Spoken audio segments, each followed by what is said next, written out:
I did quite like this game. This was at that kind of teenage years kind of game this was, as opposed to, you know, 8, 9 and 10, which was all the other kind of retro-y type games. Was it this one? Yeah, it was this one. Boo! I remember being on holiday once in some caravan park, and I was watching this girl play this game, and she showed me all these different secrets and stuff, like pushing fire hydrants to get a hat.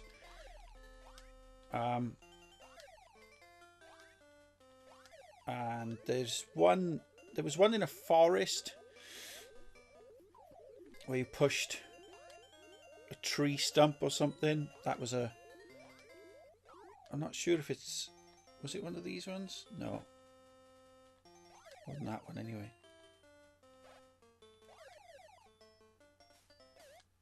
Ah, piss.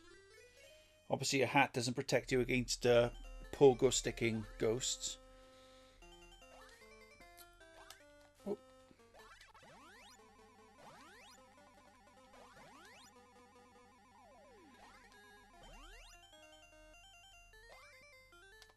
Oh, you get like points or something, but if you jump towards the end, the higher you are, the more points you get or something. I can't quite remember. But yeah, this was a variation on Pac-Man.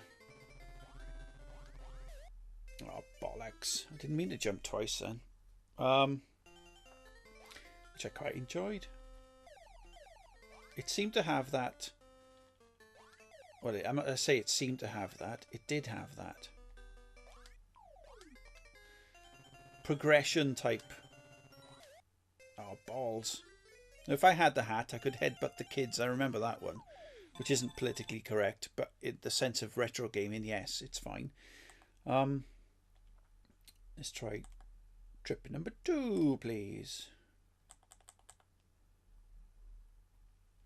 Ow, I just hit myself in there. I keep forgetting sometimes I got a headset on.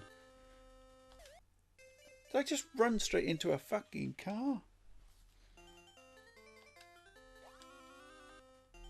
No, it's not that one. I didn't run in the opposite direction. Something's playing up here. Oh, fuck off. Well, yeah, alright, that lasted about 5 seconds. At least I didn't put a third of my week's fucking pocket money into the game for that one then. Let's try trip number... Let's just do trip 1 again. For now. Come on.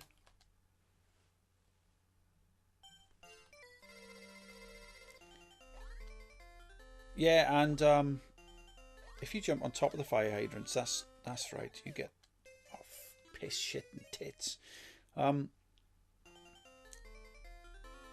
Yeah, one of the ones with the cactus. If you push the bottom of a cactus, it releases balloons, and you capture those balloons, and you get points.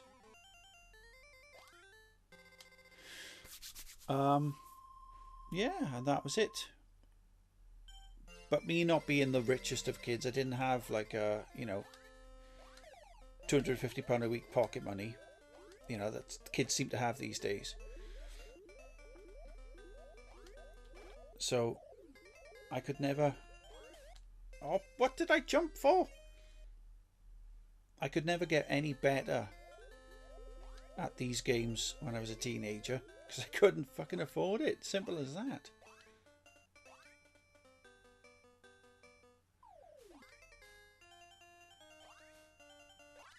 But now, as I'm coming up to the right old age of 43, and I had a bit of game credit spare, I decided to give the OER a bit of a go. Purely for emulation, not because I'm interested in having Android games on my TV, but for the sake of doing this, for the sake of actually getting on, you know, in games that I used to love playing as a kid, but you could only do it in the arcades. I mean, yes, alright, I had a Commodore 64, and I think I had Pac-Land for the Commodore 64, but I don't think it was any good. Can't quite remember.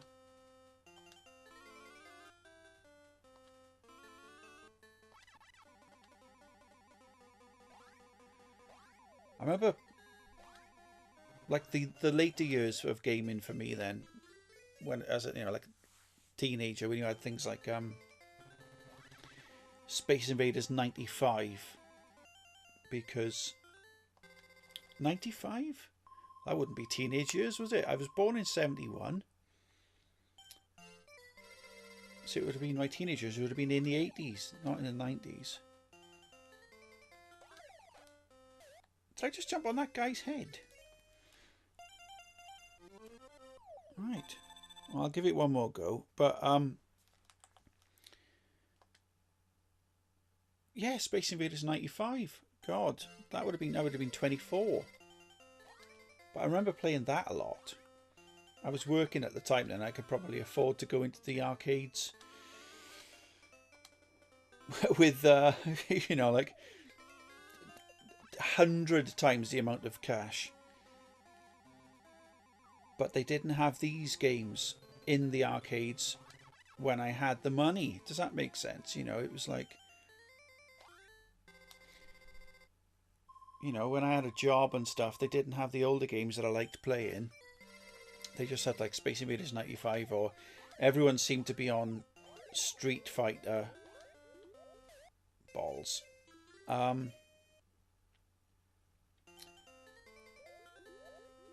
Or at home on the Super Nintendo or the Mega Drive or whatever you had of choice. And then of course 96, PlayStation 1. And that's when all the wages got spent then on like one game per week.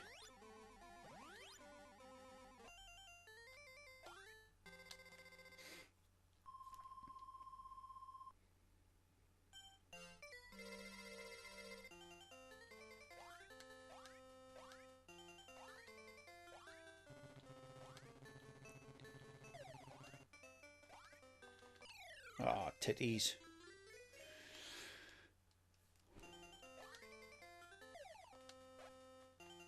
Oh, fucking hell. How could you... Oh, unbelievable. There you go, Pac-Land.